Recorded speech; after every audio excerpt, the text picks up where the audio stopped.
Welcome to citizens pulse. నేను మీ రాజేష్.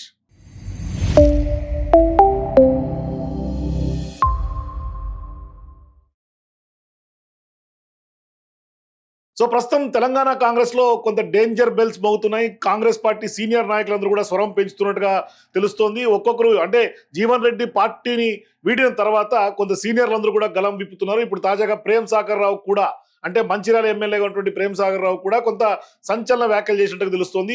కొంత senior నాయకులు ఖచ్చితంగా పార్టీలో ప్రాధాన్యత దక్కాలి. మరోవైపు కాంగ్రెస్ పార్టీ కార్యకర్తలు, అంటే ఇవాళ పస్తులుండి జెండాలు మోసినటువంటి కార్యకర్తలకు కూడా కొంత విలువ ఇవ్వాలి అంటే కూడా ఆయన ఇవాళ డీసీసీ సమావేశంలో చేసినటువంటి వ్యాఖ్యలు చూస్తుంటే ఖచ్చితంగా జీవన్ రెడ్డి బాటలో ఏమన్నా ప్రేమ్ సాగర్ రావు వెళ్లే అవకాశం ఉందా? ఎందుకంటే ఆయన గత కొంతకాలంగా రేవంత్ రెడ్డి క్యాబినెట్ లో కీలకంగా ఒక పొజిషన్ ఎక్స్పెక్ట్ చేశాడు. మంత్రివర్గంలో మంత్రిగా కావాలని కూడా ప్రేమ్ సాగర్ రావు అనుకున్నారు. కానీ ఇవాళ ఆయనకి ఇచ్చినటువంటి కార్పొరేషన్ పదవిని కూడా, అంటే గతంలో క్యాబినెట్ ఎక్స్పాన్షన్ సందర్భంగా ఆయనకి ఇచ్చినటువంటి పదవిని కూడా, కార్పొరేషన్ పదవిని కూడా ఇప్పటిదాకా ఆయన బాధ్యతలు స్వీకరించినటువంటి నేపథ్యం మనకు తెలుసు.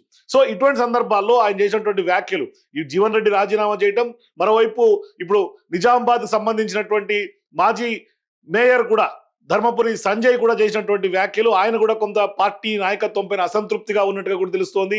ఇప్పుడు తాజాగా జీవన్ రెడ్డి రాజీనామాతో ఒక్కసారిగా డీలా పడినటువంటి కాంగ్రెస్ పార్టీకి మరో షాక్ త్వరలోనే తగిలే సూచనలు ఏమన్నా కనిపిస్తున్నాయా అన్న అనుమానాలు స్పష్టంగా కనిపిస్తున్నాయి. అంటే పార్టీ పెద్దల తీరు పైన ప్రస్తుతం మంచిర్యాల ఎమ్మెల్యేగా ఉన్నటువంటి ప్రేమ్ సాగర్ రావు అయితే తాజాగా సంచలన వ్యాఖ్యలు చేశారు. అంటే పార్టీ వేరు, ప్రభుత్వం వేరు అంటూ హాట్ కామెంట్స్ చేసి ఇవాళ వార్తల్లో హైలైట్ గా నిలుస్తున్నారు. అంటే ఖచ్చితంగా పార్టీలో కొత్త వాళ్లకు ప్రాధాన్యత పెరగడం, అంటే ఇతర పార్టీల నుంచి ఎన్నికల ముందు వచ్చి తర్వాత వాళ్ళు పెత్తనం చెలాయించడానికి ఖచ్చితంగా సీనియర్ నాయకులు ఎవరు కూడా జీర్ణించుకోలేనటువంటి పరిస్థితిలో ఉన్నారు అనేది మాత్రం స్పష్టంగా అర్థమవుతోంది. అంటే కష్టపడి పనిచేసినటువంటి వారికి న్యాయం జరగడం లేదు అనే అంశాన్ని స్పష్టంగా ప్రేమ్ సాగర్ రావు చెప్పారు. మరోవైపు ఒరిజినల్ కాంగ్రెస్ లో కాంగ్రెస్ పార్టీ కట్టర్ కాంగ్రెస్ గా ఉన్నటువంటి నాయకుల్ని ఖచ్చితంగా విస్మరిస్తే పార్టీకి నష్టం తప్పుతుంది అంటూ కూడా ఆయన హెచ్చరికలు జారీ చేసినటువంటి పరిస్థితి. ఖచ్చితంగా ఈ హెచ్చరికలు సీఎం రేవంత్ రెడ్డిని ఉద్దేశించి చేసినట్టుగా తెలుస్తోంది. మరోవైపు మంత్రి పదవిని ఆశించినటువంటి ప్రేమ్ సాగర్ రావు తాజాగా భంగపడినటువంటి నేపథ్యం. మరోవైపు అధిష్టానం పెద్దలతో కూడా కొంత ప్రేమ్ సాగర్ రావుకి సత్సంబంధాలు ఉన్నాయి.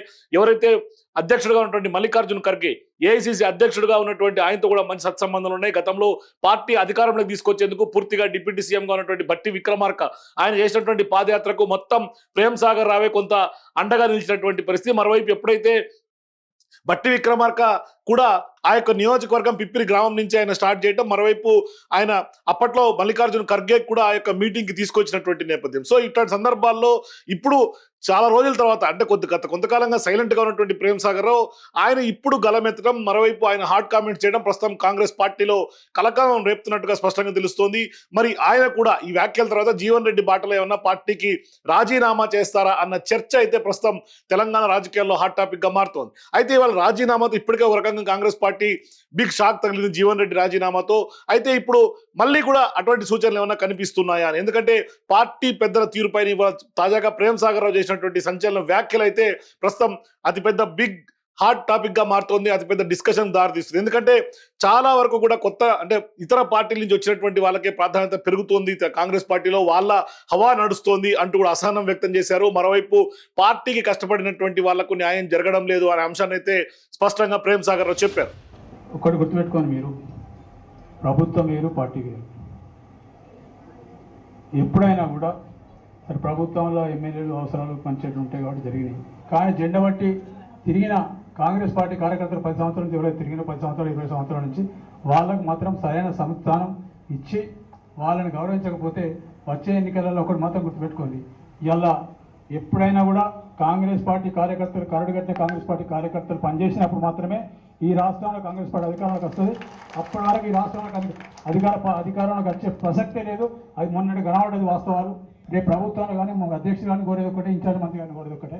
అధ్యక్షుల వారిని, ఇన్ఛార్జ్ మంత్రి కోరి సముదాయ స్థానం ఎవరైతే పార్టీ కోసం కష్టపడి పనిచేసిండ్రో, ఇవాళ వచ్చే కొత్తగా వచ్చిన వాళ్ళు, ఎలక్షన్ ముందు వచ్చిన వాళ్ళు, ఎలక్షన్ తర్వాత వచ్చిన వాళ్ళు వచ్చి వేదికల మీద కూర్చుండి వీళ్ళ మీద పెత్తనం చేస్తే కాంగ్రెస్ పార్టీ బతకదు. మీరు గుర్తుపెట్టుకోండి, ఇప్పుడు వచ్చిన వాళ్ళు ఎవరైనా కూడా వాళ్ళు పార్టీ మీద ప్రేమతోడో లేకపోతే పార్టీకి పనిచేద్దాం రాలేదు. వాళ్ళు వచ్చింది స్వచ్ఛంగా అధికారం ఉంది కాబట్టి వచ్చింది, అధికారం ఉంది కాబట్టి వచ్చినట్టు. అధికారం లేకపోతే రేపు అధికారం మార్పిడి జరుగుతుంది అనుకుంటే ఎవరు ఉంటారు?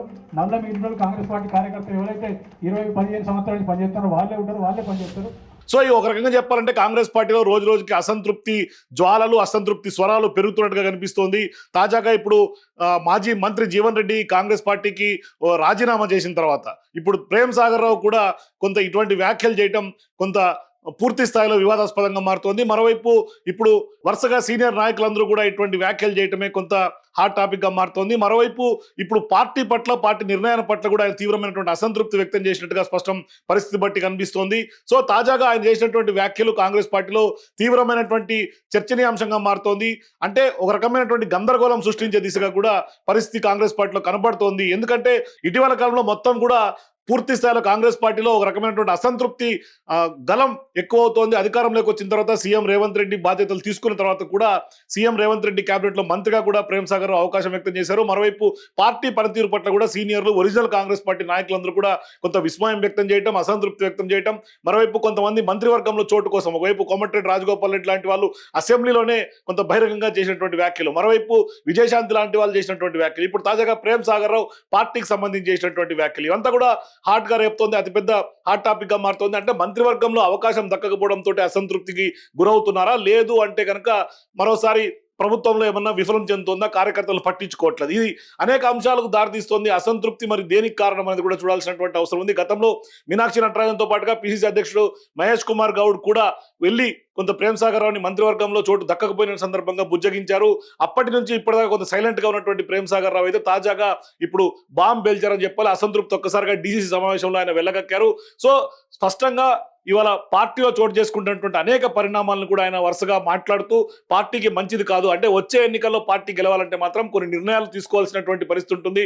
పార్టీలో మొదటి నుంచి ఉన్నటువంటి వారికి ఖచ్చితంగా ప్రాధాన్యత దక్కాలి, కొత్త వారికి నిన్న మొన్న పార్టీ నుంచి వచ్చినటువంటి వాళ్ళకి అత్యధిక ప్రాధాన్యత ఇస్తున్నారు అంటూ కూడా పదవులు వాళ్ళకే దక్కుతున్నాయి. కాబట్టి పార్టీ జెండా మోసి కష్టపడినటువంటి వాళ్ళకి అధికారం తీసుకొచ్చినటువంటి కార్యకర్తలకు, నేతలకు కావచ్చు, సీనియర్లకు కావచ్చు, ఎవరికి కూడా గుర్తింపు దక్కట్లేదు, ప్రాధాన్యత దక్కట్లేదు. కాబట్టి ఖచ్చితంగా వచ్చే ఎన్నికల్లో పార్టీకి నష్టం జరిగే అవకాశాలు ఎక్కువ శాతం ఉన్నాయంటూ కూడా ప్రేమ్ సాగర్ చేసినటువంటి వ్యాఖ్యలు ఇప్పుడు స్పష్టంగా కొంత కలకలం రేపుతోంది కాంగ్రెస్ పార్టీలో. మరి ప్రేమ్ సాగర్ రావు ఈ వ్యాఖ్యల తర్వాత ఆయన ఏమన్నా పార్టీని వీడే అవకాశం ఏమన్నా ఉందా? రీసెంట్ గా జీవన్ రెడ్డి కూడా రాజీనామా చేశారు, కాబట్టి ఇప్పుడు ఈయన కూడా రాజీనామా చేసే బాటలో ఏమన్నా ఉన్నారా అనేది రాజకీయ వర్గాల్లో హాట్ టాపిక్ గా మారుతుంది. మరి ఆయన జీవన్ రెడ్డి బాటలో ఏమన్నా ఈయన కూడా ఆలోచన చేసే అవకాశం ఉందా? ఎందుకంటే వాళ్ళ భార్య కూడా కాంగ్రెస్ పార్టీ నాయకురాలు, డీసీసీ అధ్యక్షులుగా గతంలో పనిచేశారు, ఈయన కూడా ఎమ్మెల్యేగా కొనసాగుతున్నారు, గతంలో ఎమ్మెల్సీగా పనిచేసినటువంటి వ్యక్తి, సుదీర్ఘకాలం కాంగ్రెస్ పార్టీలో ఉన్నటువంటి వ్యక్తి. మరోవైపు ఇప్పుడు ఇదే జిల్లాలో మంత్రి వివేక్ కూడా ఉన్నారు, ఆయన గతంలో కేబినెట్ ఎక్స్పాన్షన్ లో ఆయనకు మంత్రివర్గంలో చోటు దక్కింది. మరోవైపు ఆయన కుమారుడికి కూడా ఎంపీగా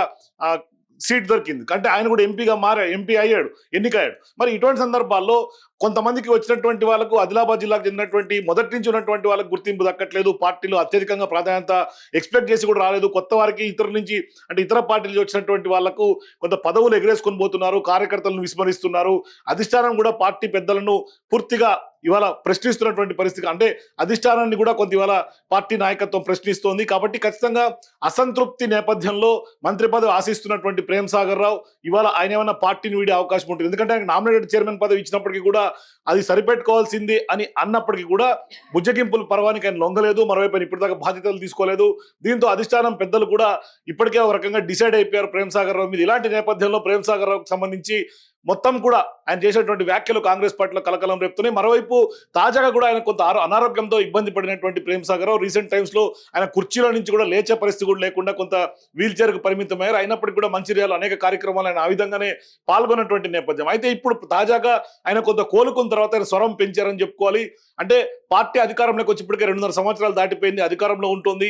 ఇలాంటి నేపథ్యంలో ఒకవైపు ఎన్నికలకు సంబంధించి నెక్స్ట్ ఎంపీటీసీ ఎన్నికలు ఉన్నాయి, మరోవైపు హైదరాబాద్ లో జిహెచ్ఎంసీ ఎన్నికలు కూడా ఉన్నాయి. సో ఇటువంటి సందర్భాల్లో ఒరిజినల్ కాంగ్రెస్ అంతా కూడా ఇవాళ ఒక జట్టు కడుతుంటే ప్రేమ్ సాగర్ రావు లాంటి వాళ్ళు వ్యాఖ్యలు చేసినటువంటి నేపథ్యంలో చాలా మంది కాంగ్రెస్ పార్టీ నాయకుల్లో ఇటువంటి ఒపీనియన్ వినిపిస్తోంది. సో ఈ నేపథ్యంలో అంటే ఒరిజినల్ గా కాంగ్రెస్ పార్టీగా ఉన్నటువంటి వాళ్ళు పనిచేస్తేనే ఖచ్చితంగా మళ్ళీ ఎన్నికల్లో అధికారంలోకి వచ్చే అవకాశం ఉంటుందని చెప్పినటువంటి ప్రేమ్ సాగర్ రావు వ్యాఖ్యలు చూస్తే ఖచ్చితంగా భవిష్యత్తులో కొంత గడ్డు కాలం కాంగ్రెస్ పార్టీకి ఎదురయ్యే అవకాశం ఉంటుందా? ఎందుకంటే కేవలం నాయకుల్ని, కార్యకర్తలను విస్మరిస్తే కొంత కాంగ్రెస్ పార్టీకి ఇబ్బందులు పడే అవకాశం ఉంటుంది. కాబట్టి మనసులో మాట ఆయన ఇవాళ డీసీ సమావేశంలో కాంగ్రెస్ పార్టీ పెద్దల ముందు చెప్పారు. కాబట్టి మరి ఆయన ఏమన్నా కాంగ్రెస్ పార్టీని వీడే ఆలోచన చేస్తున్నారా అనేది స్పష్టంగా తెలియాల్సి ఉంది. కానీ కాంగ్రెస్ పార్టీకి సంబంధించి పార్టీలో ఎలాంటి నిర్ణయం తీసుకుంటుంది ఈ వ్యాఖ్యల పట్ల?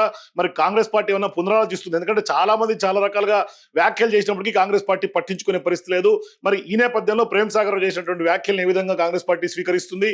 మరి ఏమన్నా భవిష్యత్ కాలంలో అయినా టీపీసీ అధ్యక్షుడు మహేష్ కుమార్ గౌడ్ కూడా ఆ మీటింగ్ లో డీసీ సమావేశంలో పాల్గొన్నారు కాబట్టి ఆయన ఏమన్నా కొంత మేల్కుంటారా, లేదు అంటే అదే గాడిన కాంగ్రెస్ పార్టీ నడిపే అవకాశాలు ఉంటాయి? మరి భవిష్యత్తులో రాజీనామా చేసే దిశగా ఏమన్నా ఈయన అడుగులు వేస్తారా ప్రేమ్ సాగర్ రావు అనేది వెయిట్ చేసి చూడాలి. మరి కాంగ్రెస్ పార్టీలో ప్రేమ్ సాగర్ రావు కొనసాగుతారా, లేదంటే రాజీనామా చేస్తారా? ఈయన వ్యాఖ్యల తర్వాత ఎట్లా ఈ వ్యాఖ్యలు చూడాల్సినటువంటి అవసరం ఉంది? మీరు కూడా మీ అభిప్రాయాల కింద నా కామెంట్స్ చెప్పండి. For more videos please watch citizens pulse.